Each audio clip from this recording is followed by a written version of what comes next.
Are you looking to improve your art, or maybe you're just new to art? Well, in this video, I'll be giving you guys 5 tips on how to improve your art immediately.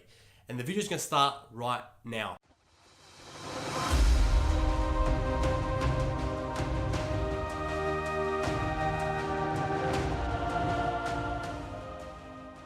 Hey guys, Tony from Arora Art Studios here. If you're new to the channel, consider subscribing where I'll be doing videos just like this one every 3rd week. I'll also be doing drawing videos where I show you guys how I go through my process of creating artworks like this one or like this one.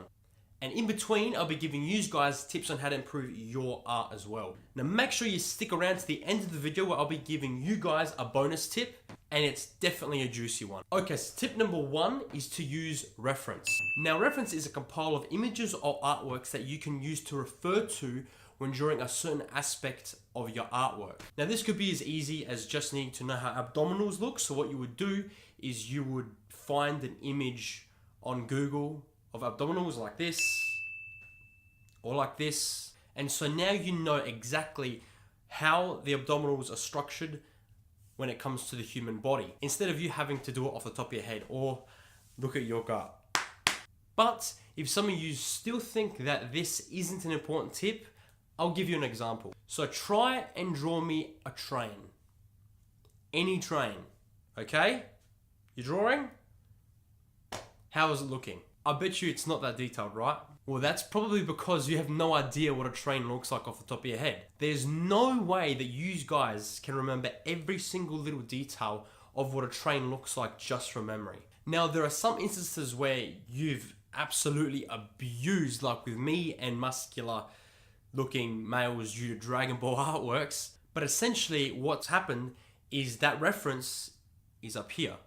I've done it enough times, it's muscle memory, and I've compiled my own images and artworks up in here. But I couldn't have done that without the constant stream of other artworks or images to refer to. Plus, drawing a lot does help with muscle memory and for memory in general. Now, another great example is showing you my previous artworks. So if you guys took a look at my Broly drawing, you would see that I use a lot of reference at the start of the video, which is how I could get his body to look like this, right? Whereas I had trouble with some of the other artworks like this in the past or like this in the past because I didn't use enough reference. If you guys want to check that video out, I'll leave it in the description down below so you can see what I'm talking about. So tip number 2 is know your anatomy. I can't tell you how important this one is. How are you supposed to draw something that you don't know the structure to? There's no way. So the way I myself have got around this issue is to use a reference. Oh my God, oh, genius. I know, right? But the best way to do it is to constantly practice your own anatomy. But just like the reference example, there's no way I can get you to draw me exactly what the human body muscle structure looks like because you don't have photographic memory. Now, the way I improved my anatomy was I just went onto Google and I just found images of muscular legs, muscular arms, muscular abs. And what I did was I just kept repeating and repeating, drawing different angles of the exact same muscle group of the human body. And eventually it stuck up in here.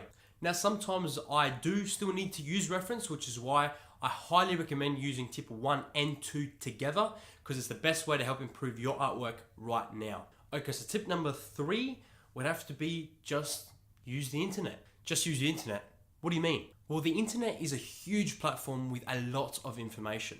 So if you're looking to do fan art like me or create your own artwork, do your research into all types of social medias and platforms where you can find artworks that are similar to what you want to produce. YouTube, great place to find all types of fan art with how-to drawings as well. Pinterest, heaps of fan art. Instagram, heaps of fan art.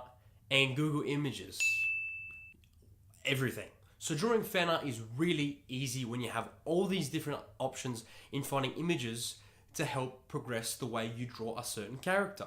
And like I said, YouTube how-to draw videos are really good if you're looking to draw a specific character and you're not sure where to start. These are all a great way to teach yourself what you need to know about drawing and creating an anime artwork, or any artwork in general. So tip number 4 is to try something new. Attempt to draw things that aren't really in your comfort zone so you can see what important areas that you're lacking in. This also helps to expand your horizons, where currently I would have only been drawing Dragon Ball, whereas now I've expanded into other animes like Naruto, Bleach, One Piece coming soon. But I also draw things like women. Women? Drawing Dragon Ball all my life, it's all about men and muscular bodies. Whereas when it comes to drawing women, it's much smoother, softer, curvier. This really helps me push myself and gets me out of my comfort zone of always drawing muscular men all the time. And time again, it shows me what areas I still need to work on. Hands are definitely one of them. And actually drawing faces is actually a huge one. But it does help me see the areas that I need to improve, and that's a very important tip. Now, tip number 5 is to just keep drawing. I know, Tony, it's not really a tip. The whole idea of watching this is because I already draw. Yes, but you don't understand how much you need to draw. I understand that in a lot of cases, quality is better than quantity, but in this case here, like a lot of other things, such as sport, quantity equals quality. It is, however, important that your quantity is drawn correctly. Because if you're constantly drawing things incorrectly, then that's what you're going to learn how to draw instead of doing it properly. Now, this is important when learning anything new at all. You have to keep doing it to improve. And it doesn't matter whether it's a drastic increase or a minimal increase. It's an increase. You have to keep performing to help increase your performance. Now, I'm going to go a little sciencey on you here because I do like a few science tips every here and there. So what happens when you do something constantly is your brain creates a neural pathway. You know when you're doing something for too long and your brain starts to hurt? Like, well, drawing for one. But what's happening is that your brain is actually creating little pathways to send neural impulses down. This is also the case when trying to remember something. That's exactly why your brain hurts when you study, because you're trying to cram in all this information at once. But what you don't understand is happening is your brain is creating little areas for the memory to be stored and for you to access when you try and think about it, which is exactly why you don't remember things after a test, because you aren't constantly repeating it in your everyday life for your brain to keep the neural pathways as active as other parts of your life. God, I love science. This process is called neuroplasticity. So the more you draw or do anything really, the easier it will become. That is also why you may retain memories better from a certain period of time, because you're constantly repeating them to others, talking about them, thinking about them, and so to your brain, it's an important pathway to keep open. So definitely something to keep in mind, pun intended. Now, if you've stuck around this long, congratulations, because you're about to hear the bonus tip.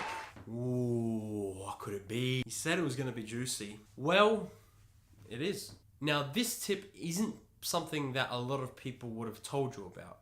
Also something that you probably haven't thought about, but may have already done in the past. Now, this tip is ask for help.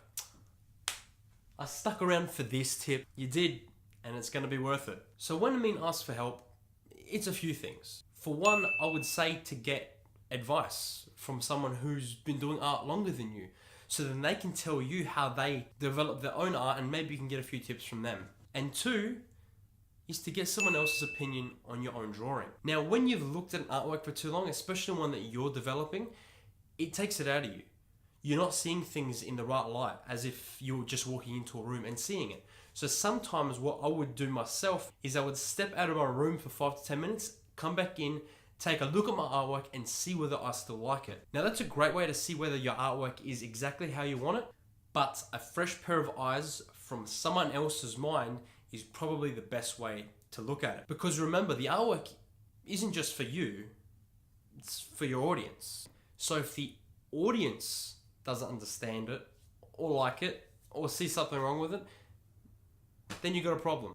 Now, these people can be your friends, could just be your brother, right? I always ask my brother to come in and have a look at it, and he has helped me countless amount of times. I've also used my friends on social media. I've just sent them the image of what it currently looks like and see whether they think it can be improved in some sort of way.